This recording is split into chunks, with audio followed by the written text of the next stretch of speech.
The rain hammered against the floor-to-ceiling glass of the penthouse, turning the panoramic view of the city into a blurred watercolor of gray and electric neon. Inside, the silence was heavy, pressurized, like the air inside a submarine deep underwater. Minho sat behind his expansive mahogany desk, the surface cluttered with documents that could topple governments and financial ledgers that detailed the dark underbelly of the shipping industry. He was a man who had built an empire on the ruins of his father's failures, a man who had learned the hard way that a smile was often just a baring of teeth before the bite. To the outside world, he was an untouchable tycoon, a prince of industry with a reputation for ruthlessness. To his enemies, he was a ghost who struck without warning. But tonight, he was simply a tired man consumed by paranoia. His head throbbed with a migraine that had been building since the board meeting 3 days ago, a relentless drumbeat behind his eyes. He rubbed his temples, his fingers brushing against the cold steel of the watch on his wrist, a Patek Philippe worth more than the building across the street. He unclasped it, the metal clinking sharply against the wood, and set it down next to a thick, unsealed envelope of cash. It was a trap. It was always a trap. Minho's eyes flickered to the surveillance monitor embedded in the surface of his desk. On the screen, a figure moved through the hallway. It was the new maid, Kemi.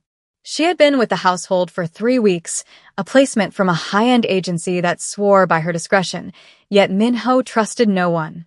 The last, discreet, housekeeper had been planting listening devices for a rival syndicate. This new woman, Kemi, was an anomaly. She was 25, with skin the color of deep obsidian and a grace that seemed out of place in a service uniform. Her dark blue dress was immaculate, pressed to a military standard, and she moved with a quiet efficiency that unnerved him. She was too perfect, too silent. In Minho's world, silence usually meant someone was hiding something. He watched her on the screen as she adjusted a vase in the hallway, her movements precise, almost rhythmic. She didn't look around. She didn't check her phone. She simply worked. It agitated him. He needed to know if the armor was real or if she was just another vulture waiting for the carcass. He needed to break her facade. He looked at the watch. He looked at the cash. He looked at the half-empty tumbler of whiskey. It was time for the test. He would feign a narcotic sleep, the kind of deep, vulnerable unconsciousness that screamed opportunity to anyone with greed in their heart. He shifted in his leather chair, angling his body to look as though he had collapsed from exhaustion, his head resting on his folded arms, face turned slightly toward the door so he could watch through the slit of his eyelids. He slowed his breathing. 1, 2, 3. He waited for the door to open. He waited for the betrayal he was certain would come. The door handle turned. The sound was a whisper of brass against brass, followed by the soft hydraulic hiss of the heavy door swinging inward. Minho kept his breathing shallow and rhythmic, a perfect imitation of a man deep in the throes of sleep. He didn't move a muscle, though every instinct in his body was coiled tight, ready to spring. He heard the footsteps enter the room. They were incredibly soft, barely registering against the plush Persian rug. Kemi wore soft-soled shoes, a requirement of the job, but even so, most people scuffed their heels or dragged their feet. She did not. She moved like a breeze. Through the curtain of his lashes, the room was a blur of shadows and amber light, but he could sense her presence. She smelled faintly of shea butter and rain, a clean, grounding scent that cut through the sterile aroma of leather and expensive alcohol. He felt her stop. She was standing in front of the desk. This was the moment. The bait was laid out in plain sight. The watch gleamed under the desk lamp. The envelope of cash was thick enough to be tempting, the flap loosely tucked in so the currency was visible. A thief would take it all. A spy would photograph the documents under his elbow. A curious worker would at least lean in to read the names on the files. Minho counted the seconds in his head. 1, 2, 3, 4. Why wasn't she moving? The silence stretched, thick and suffocating. He expected the rustle of paper. He expected the click of a phone camera. Instead, he heard a soft sigh, not of greed, but of something else, something that sounded dangerously like pity. Minho felt a shift in the air pressure near him. She was moving closer. His heart hammered against his ribs, a traitorous drum in the quiet room. He prepared to grab her wrist, to twist it behind her back, and demand to know who sent her. He imagined the interrogation, the cold satisfaction of being right. But then, the movement stopped. She wasn't reaching for the watch. She wasn't reaching for the money. The shadow of her hand passed over the desk lamp. The harsh, glaring light that had been beating down on his closed eyelids suddenly vanished, replaced by a soft, diffused glow. She had tilted the shade away from his face. The relief to his migraine was instantaneous, a physical cooling of the fire in his brain. Minho froze. This was not the script. This was not the sequence of events he had calculated. He remained perfectly still, his mind racing to reevaluate the threat level. Then, he felt a gentle tug at the sleeve of his suit jacket. Her fingers were cool and dry. She wasn't checking his pockets. She was painstakingly lifting his arm to slide a coaster under the condensation-slicked whiskey glass he had left perilously close to his elbow. She did it with the focus of a bomb disposal expert, ensuring not a single drop spilled, ensuring the glass didn't make a sound against the wood. Why? Why would she care about a water ring on a desk he owned? Why would she dim the light for a man she barely knew? Then came the moment that shattered his defenses completely. He heard the rustle of fabric, but it wasn't coming from the desk. It was coming from her own person. He risked opening his eyes a fraction of a millimeter more. Kemi was unbuttoning the thick, knitted cardigan she wore over her uniform, a personal item, likely meant to guard against the aggressive air conditioning of the penthouse. She slipped it off, revealing her bare arms to the chill of the room. With a movement that was almost reverent, she stepped around the desk. She didn't look at the confidential files. She didn't even glance at the gold watch that could pay her salary for 5 years. She leaned over him, and for a split second, Minho braced for a weapon. But what descended on his shoulders was warmth. She draped her own cardigan over him, tucking the edges around his shoulders with a terrifying gentleness. It was a gesture of such intimate, maternal care that Minho forgot to breathe. She treated him not as an employer, not as a target, and not as a monster. She treated him as a human being who was cold. She paused for a moment, her hand hovering near his hair, a hesitation that spoke of a desire to comfort that she couldn't quite act on. Then she pulled back. "Rest well, sir," she whispered into the empty room. Her voice was low, a rich contralto that vibrated in the air long after she turned away. She picked up the empty coffee cup from the corner of the desk, the only reason she had entered in the first place, and walked out, closing the door with the same impossible silence. Minho remained slumped on the desk for a long time after the latch clicked shut. The scent of shea butter lingered, now mixed with the faint warmth of the wool cardigan draped over his shoulders. He slowly sat up, the fabric sliding down his back. He stared at it. It was a simple thing, gray and slightly worn at the cuffs, clearly well-loved. It was the only thing she had to give, and she had given it to him. He looked at the watch, untouched. He looked at the money, ignored. He looked at the documents, unread. He felt a strange, foreign sensation in his chest, a tightness that had nothing to do with the migraine. It was shame. A hot, prickling shame that started at the back of his neck and spread through his limbs. He had set a trap for a rat and had caught a dove. He pushed the chair back and stood up, the cardigan clutched in his hand like evidence from a crime scene. He walked to the window, looking out at the rain again, but the city looked different now. The cynicism that usually armored his heart had a hairline fracture in it. He pressed the intercom button on his desk, the line connecting directly to the security room in the basement. "Jean," Minho said, his voice raspy. "Boss." The response was immediate, sharp. "Did she take it? I have the team ready to intercept." "No," Minho said, staring at his reflection in the dark glass. "She didn't take anything." "Nothing? Did she read the files?" "She didn't look at them." "Then what did she do in there for 3 minutes?" Jean asked, his voice laced with the eternal suspicion that kept them both alive. Minho looked down at the gray wool in his hand. "She covered me. Because it was cold." There was a long silence on the other end of the line. In their world, kindness was usually a currency used to buy leverage. Pure, uncalculated altruism was a myth. "Boss," Jean said slowly, "that's a strategy. She's playing the long game. She wants you to trust her, so she can take something bigger later." It's the classic honey trap, without the honey. Maybe, Minho said, though the word felt hollow. Or maybe we are just broken men who have forgotten what decency looks like. I'll keep the surveillance level high, Jean insisted. Background checks came back clean, but everyone has a price. Everyone. Keep watching, Minho ordered, but his tone lacked its usual bite. But Jean? Do not intervene unless she touches something that matters. And turn the heat up in the penthouse. It's freezing in here. The next morning, the dynamic in the house had shifted, though only Minho could feel the tectonic plates moving. He sat at the long marble dining table, a single place setting at the head, surrounded by empty chairs. The morning light was harsh, bouncing off the polished surfaces of the quiet luxury that imprisoned him. Kemi entered from the kitchen, carrying a silver tray with his breakfast: black coffee, steamed rice, grilled fish.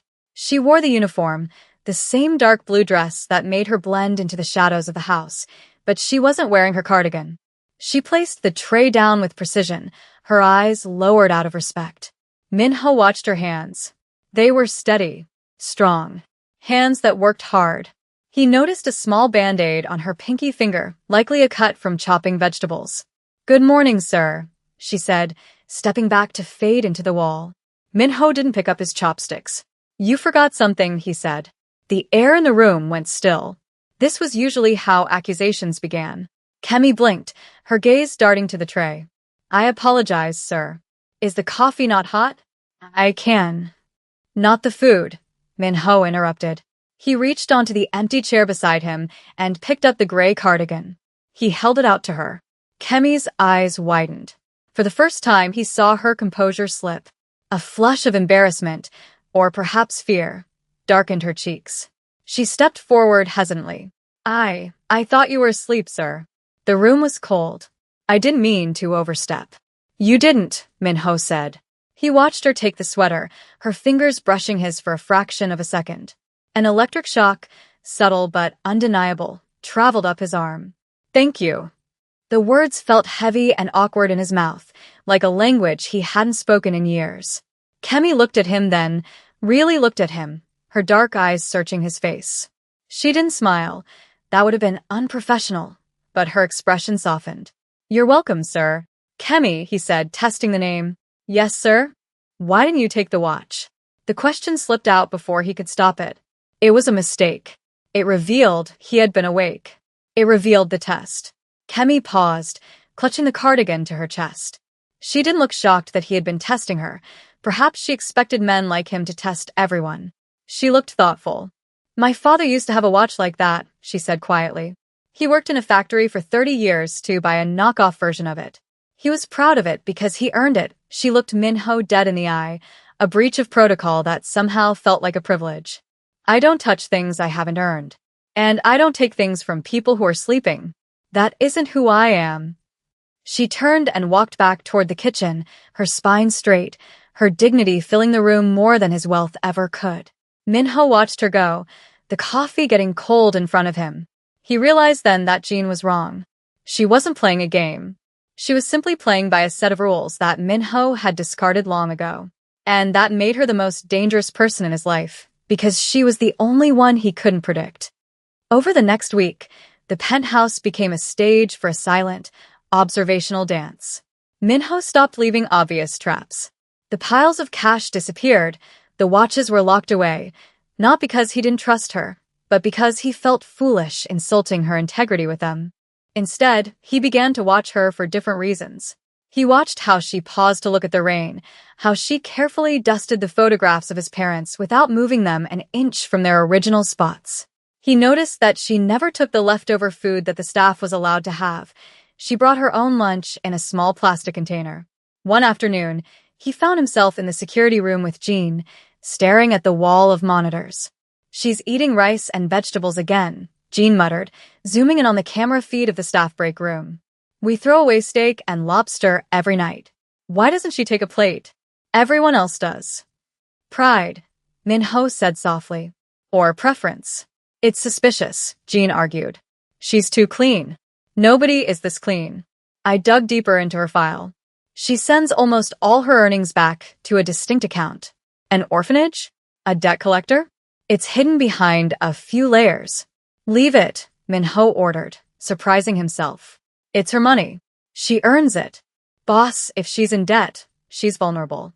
Vulnerable people can be bought. She isn't vulnerable, Minho corrected, his eyes fixed on the screen where Kemi was reading a worn paperback book during her break. She's disciplined. There is a difference.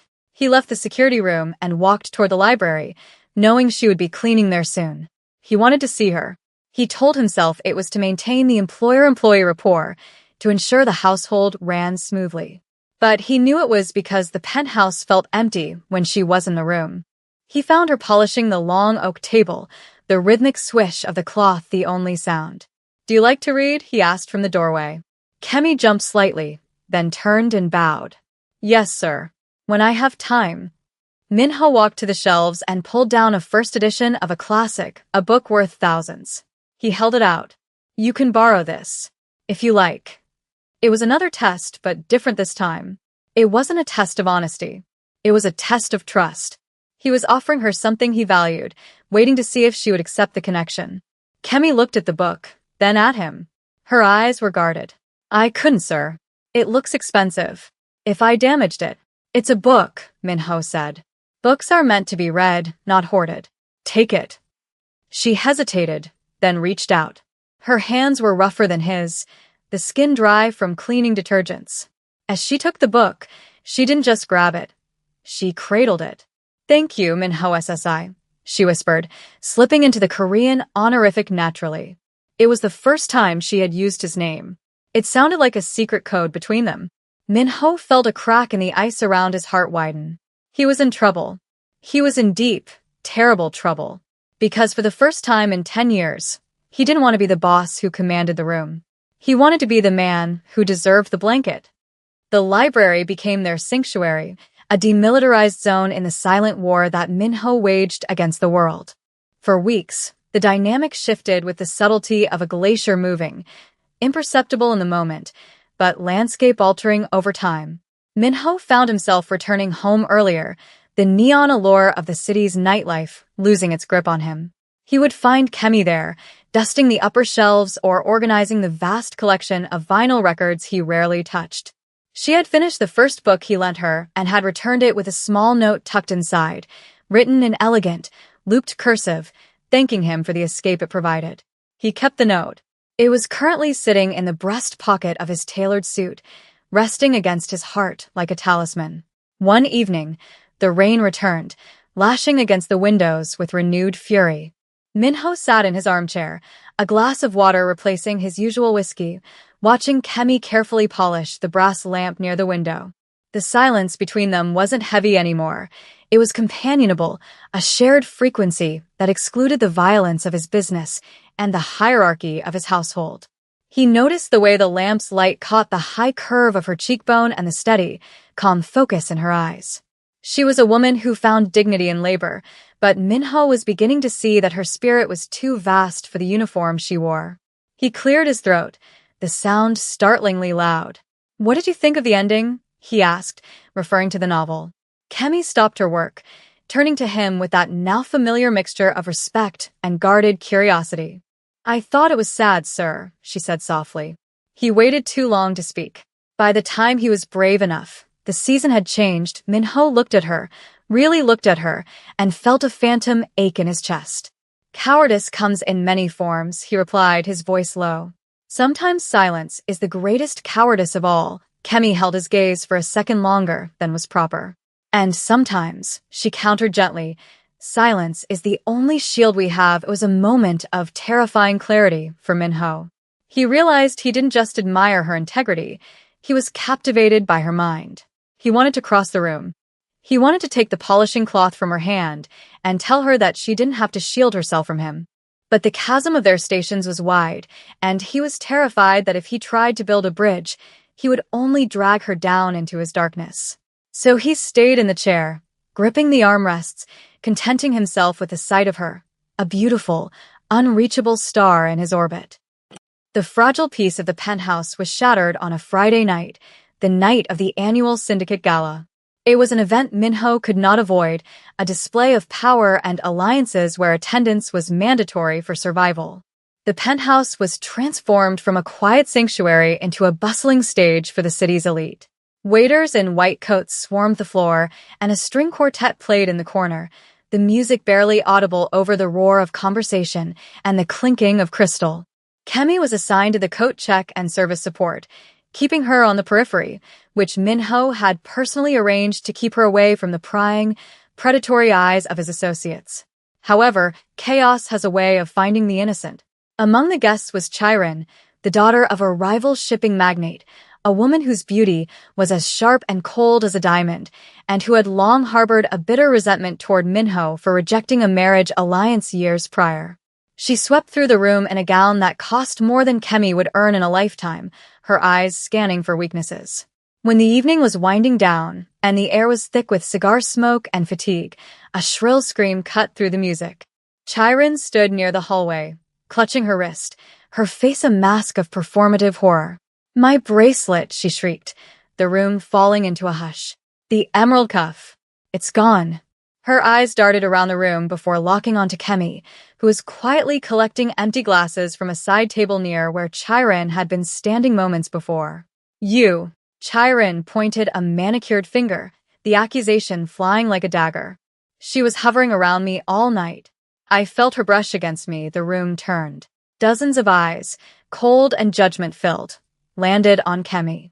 Kemi froze, the tray in her hands trembling slightly, but she did not drop it. She stood tall, her face composed, though Minho could see the terror vibrating in the tension of her jaw. "I did not touch you, ma'am," Kemi said, her voice steady but quiet. "I have not taken anything," Chiron laughed, a cruel, brittle sound. "That's what they all say. The help always has sticky fingers. Look at her. Look at where she comes from. She probably has a dozen starving relatives waiting for a payout." The insult was not just personal, it was racial, classist, and designed to dehumanize. The air in the room grew toxic. Minho, who had been across the room speaking with a senator, felt a cold rage flood his veins, colder than any ice, sharper than any blade. He set his glass down. The sound of the heavy crystal hitting the table echoed like a gunshot. Minho moved through the crowd, the sea of wealthy bodies parting for him as if he were Moses. He didn't look at Chiron. He looked only at Kemi. She was standing alone, isolated in a circle of accusation, clutching the tray like a shield. She looked ready to endure this, resigned to the fact that the world was unfair. That resignation broke Minho's heart more than her fear would have. He stepped into the circle, placing himself directly between Kemi and Chiron, his back to the accuser. "Are you all right?" he asked Kemi, his voice ignoring the room, ignoring the guests, focused entirely on her. Kemi looked up at him, her eyes shimmering with unshed tears. "I didn't take it, Minho SSI," she whispered, the honorific slipping out in her distress. "I know," he said. He turned slowly to face Chiron. His expression was terrifyingly blank.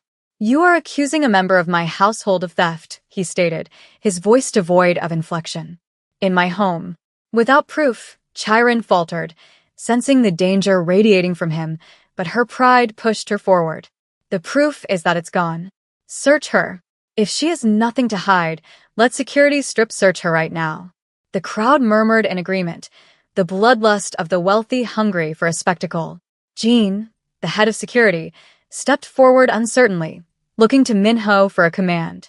Kemi began to set the tray down, her hands shaking, preparing to submit to the humiliation to save her job. "I will allow it," she said, her voice breaking. "If it proves my innocence." "No." Minho's voice cracked like a whip. He stepped closer to Chiron, towering over her. "No one touches her. Not a single person in this room touches her." He reached into his own pocket, not to retrieve the bracelet, but to retrieve his phone. He tapped the screen and held it up. It was a live feed from the hallway security camera, rewound 2 minutes. The footage clearly showed Chiron unclasping the bracelet herself, slipping it into her own clutch purse, and then walking into the room to stage the scene. A gasp rippled through the crowd. "You are bored," Minho said, his voice dripping with disdain. "You wanted drama. You wanted to hurt someone you view as beneath you to make yourself feel tall." He stepped closer, invading her personal space. "But she is not beneath you, Chiron. She has more honor in her little finger than you have in your entire lineage. He gestured to the door. Get out. And take your friends with you. The party is over. The exodus was swift and awkward.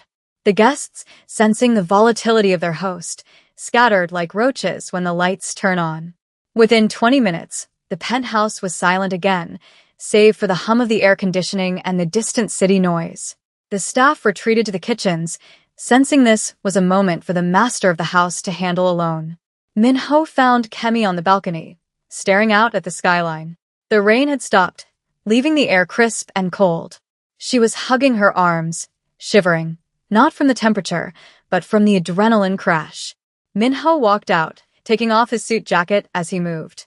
He didn't ask permission this time. He simply draped it over her shoulders, enclosing her in his warmth, the silk lining still holding the heat of his body. She didn't pull away. She leaned into the railing, her head bowing.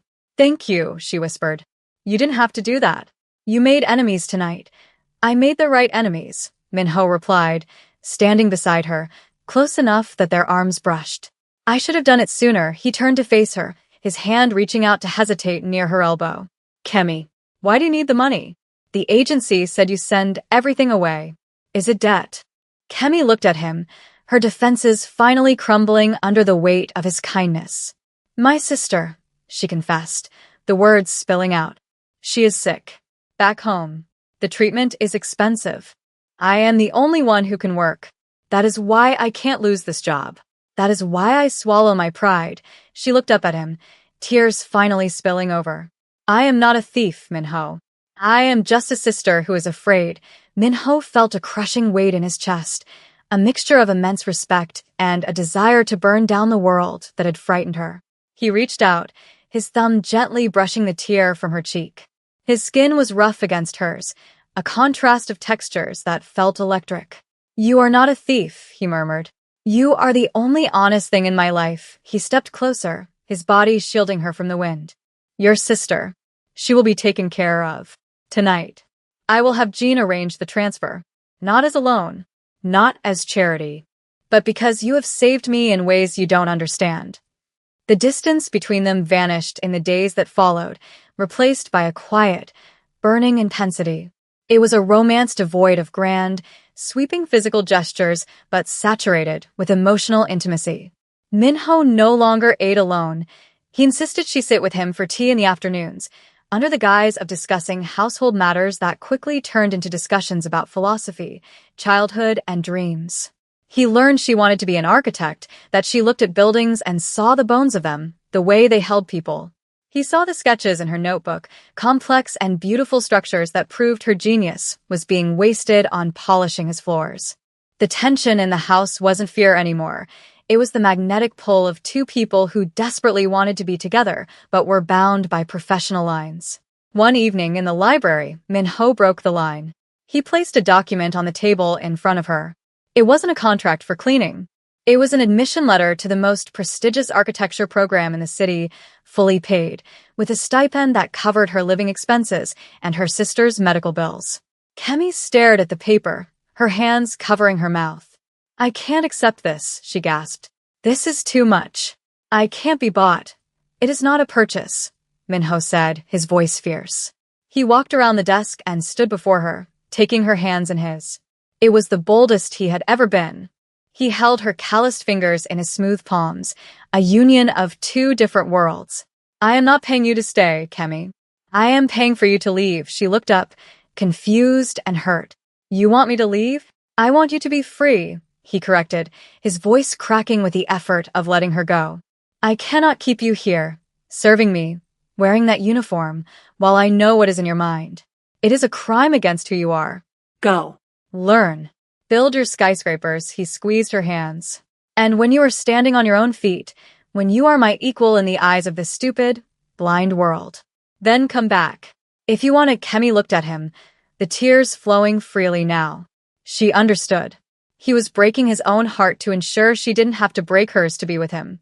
She raised his hand to her cheek, pressing her face against his palm. "I will come back," she promised, her voice a vow. "I will build a door that leads straight to you." 2 years passed. The penthouse remained the same, a glass fortress above the clouds, but the silence inside was different now. It was a waiting silence. Minho had kept his word. He had watched her from afar, never interfering, never checking up on her like a jailer, but reading every report of her academic success with a pride that bordered on paternal, yet burned with a lover's patience. He had changed too. The syndicate was legitimizing, moving into clean energy and construction, guided by a man who no longer wanted to live in the shadows. On a rainy Tuesday, much like the one where they had first truly met, the intercom buzzed.